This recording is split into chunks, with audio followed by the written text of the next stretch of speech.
Vamos lá, pessoal. O objetivo desse vídeo é a gente finalizar a discussão do espraiamento da primeira onda de industrializações atrasadas, né? Em direção à Alemanha, França e Estados Unidos, né? Olhando um pouco aqui e depois fazer uma breve síntese das características distintivas desse processo nesses países. A gente já discutiu, desculpa, os Estados Unidos, né, avançando aqui na Alemanha e na França. E que a gente observa? Há um conjunto de características socioeconômicas necessárias para o avanço do processo da industrialização, ou seja, se tem um contexto socioeconômico e político na Alemanha e na França razoavelmente parecido com aquele na Inglaterra. Qual é esse contexto, né? Avanço na proletarização, avanço na divisão social do trabalho interno, uma integração entre campo e cidade, uma maior complexidade nas relações socioeconômicas associadas ao avanço da urbanização, existência de um equivalente geral, avanço na direção da centralização política, apesar de na Alemanha isso ter acontecido tardiamente, lá por volta de 1870, né? Avanço no estabelecimento das relações comerciais um pouco mais complexas, avanço na direção do estabelecimento do artesanato, da manufatura, do putting out system, depois transitando para a manufatura, pequenas propriedades, um maior grau de adensamento das relações econômicas, maior grau de complexidade. Ok. Porém, deixei para o final de propósito mesmo, porém você tem uma transição, fruto de uma transição do feudalismo para o capitalismo menos avançada, tanto na Alemanha quanto na França, você tem alguns empecilhos no que diz respeito ao avanço no grau de proletarização e no grau de mercantilização da terra.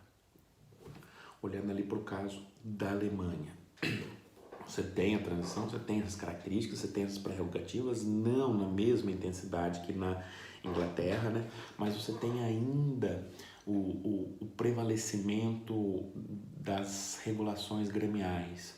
Nós temos uma dificuldade de romper completamente com as tradições do antigo regime, a organização da produção a partir da lógica de regulações gremiais, a partir da lógica do artesanato com a sua hierarquia. Você tem uma dificuldade de romper essas amarras dos costumes, das tradições, de se passar as habilidades via as tradições das corporações de ofício para uma produção muito mais baseada na segmentação das etapas por meio do putting out system, da desqualificação do trabalhador e da sua conseguinte proletarização. Você tem uma resistência maior à transição em direção a essas transformações que levaria ou que estariam associadas à Revolução Industrial. Na França, você tem uma resistência maior da transição, na proletarização no campo. Então, o campesinato é mais fortalecido, você tem ainda um prevalecimento muito maior da agricultura comunal, havia uma menor relação entre essa agricultura comunal e a integração de mercados nas cidades, ou seja, relembrando lá a discussão na Inglaterra, né? Era necessário uma dupla revolução, campo-cidade, e uma articulação entre elas para viabilizar a acumulação em escala ampliada e avançar na direção da industrialização. Na França você tinha uma lentidão nesse processo também, né? Então todos os pré-requisitos estavam lá parcialmente, mas com algumas limitações.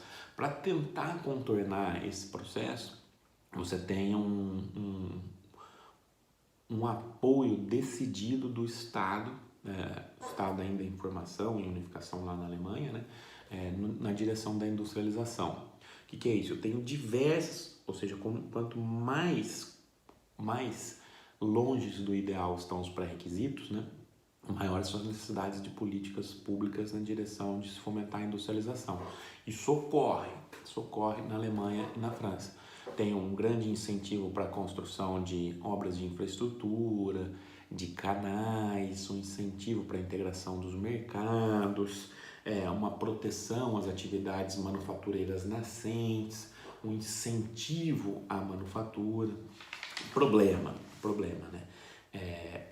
Esses incentivos, dados as restrições colocadas anteriormente, vão, de alguma maneira, culminar no avanço da industrialização. Vão bater lá no desenvolvimento da indústria têxtil doméstica, certo? Só que esse desenvolvimento da indústria têxtil vai ser associado a uma estrutura produtiva e econômica muito mais heterogênea do que aquela na Inglaterra.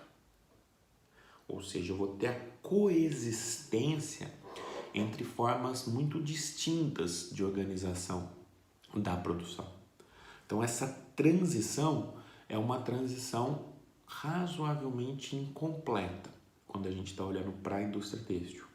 Porque ao mesmo tempo que eu avanço na indústria têxtil, eu tenho a coexistência de formas não capitalistas industriais da produção, dadas as limitações na transição feudalismo-capitalismo que a gente citou agora há pouco, certo?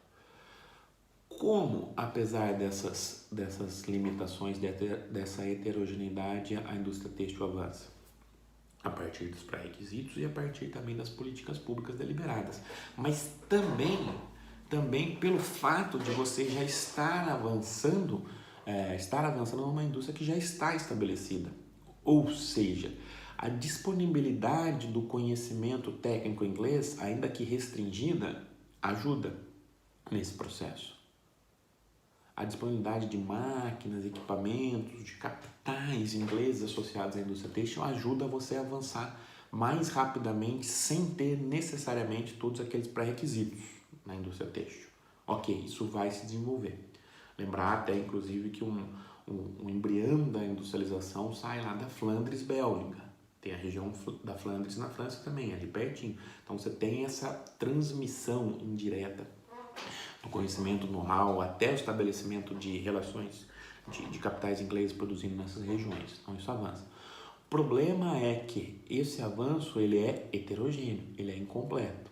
Como a gente já discutiu em outro vídeo, há uma incapacidade do D2, setor Departamento Produtor de Bens de Consumo, revolucionar a estrutura produtiva dos países na Revolução Industrial atrasada. Ou seja, não dá para fazer uma revolução industrial a partir desse avanço centralizado no D2. Isso foi possível na Inglaterra, porque ela foi pioneira e porque ela ocupou o mercado internacional. Agora, nos demais países, não, até pela dificuldade de concorrer com a Inglaterra. Então, a Revolução Industrial atrasada só vai se consolidar, os Estados Unidos é um caso um pouco específico, né? Mas no caso da Alemanha e da França, a partir do avanço do D1. Leia-se, ferrovias. Ou seja, é a partir das ferrovias que eu vou conseguir fazer com que essa transição se materialize numa revolução. Porque aí eu vou abarcar um conjunto muito mais amplo de setores produtivos. Em outras palavras, as ferrovias e o D1 estão para os países de industrialização atrasada, tal qual o mercado internacional está para a Inglaterra na Revolução Industrial originária, certo? As ferrovias que vão viabilizar todo esse processo de espraiamento, de encadeamento maior em diversas formas de organização produtiva e econômica da sociedade. Por quê? As ferrovias vão viabilizar uma integração territorial muito grande. Vão viabilizar, em consequência, uma integração territorial que vai bater em novos mercados ou novas possibilidades de mercados.